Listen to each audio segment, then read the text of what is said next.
থানা এলাকায় বোমাবাজির ঘটনা, এবং সেই বোমাবাজির ঘটনায় কিন্তু এলাকায় রীতিমতো চাঞ্চল্য ছড়িয়েছিল। সেই ঘটনার জেরেই কাকরতলা থানার ওসি তাকে কিন্তু সরানো হয়েছে। কাকরতলা থানায় আপাতত দায়িত্বে থাকবেন সিআই দেবরাজপুর। পাশাপাশি স্বপন সেনকে খয়রাশোল থেকে গ্রেফতারও করেছে পুলিশ। আমরা দেখেছি যে রাজ্যে একের পর এক একাধিক জায়গায় বোমাবাজির ঘটনা ঘটছে।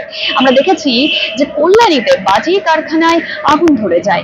এরকম বিভিন্ন ধরনের বোমাবাজির ঘটনা কিন্তু প্রত্যাশিত অপ্রত্যাশিত ভাবে উঠে আসছে। ঠিক সেরকমই কাকরতলার ঘটনাও একই রকম। আর এই কাকরতলায় বোমাবাজি হওয়ার পর কিন্তু সেখান থেকে কাকরতলা থানার ওসি তাকে সরানো হয়েছে।